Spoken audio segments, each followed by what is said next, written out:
এই লুসি নামক মেয়েটির মা প্রতিদিন তাকে ন্যাড়া করিয়ে দিত,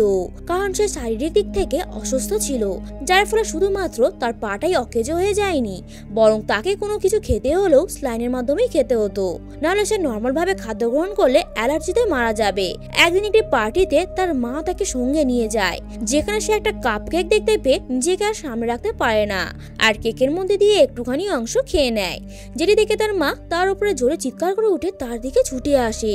আর কেকটিকে তার হাত থেকে ছুঁড়ে ফেলে দেয়, যেখানে থাকা সমস্ত মহিলারা একদমই অবাক হয়ে যায়। আর লুসির মা তাকে সঙ্গে সঙ্গেই একটি অ্যালার্জির ওষুধ খাইয়ে হসপিটালে নিয়ে যায়, কিন্তু কেকটি খাওয়ার পরেও সে নিজের মধ্যে কোনো কষ্টই খুঁজে পায় না। এই জন্য সে রাতের বেলায় তার মুখে লাগানো ভেন্টিলেটরটা বন্ধ করে দেয় এবং নিজের পায়ে হেঁটে কিচেন রুমে যায়, যেন তার পায়ে কোনো প্রবলেমই ছিল না। সে ধীরে ধীরে বুঝতে পারে তার শরীরের ভেতরে আসলে কিছুই হয়নি। এইগুলো সব এতদিন ধরে তার মা মিথ্যে নাটক করে এসেছে, যেটি পরে সে নিজের বেডরুমের দিকে যেতে গিয়ে দেখে তার মা জেগে গেছে, কিন্তু তাও তার উপরে কোনো রিয়াকশন না নিয়ে তাকে ফের মুখে ভেন্টিলেটর দিয়ে ঘুমিয়ে পড়তে বলে, যেটি পরে তার মা তাকে আরও কষ্ট দেওয়ার জন্য তাকে একটি ডেন্টিস্টের কাছে নিয়ে যায় এবং তার সমস্ত দাঁত উঠিয়ে দেয়। যার পরের দিন সকাল হতেই লুসির জ্ঞান ফিরতে সে নিজেকে আয়নায় দেখে ভীষণ পরিমাণে ভেঙে যায়। আপনাদের আমি আরও বলতে চাই যে এটি একটি সত্য ঘটনার উপরে আধারিত হয়েছে, তাই এর পরের পার্টি দেখতে চাইলে আমাদের চ্যানেলটিকে সাবস্ক্রাইব করতে ভুলবেন না।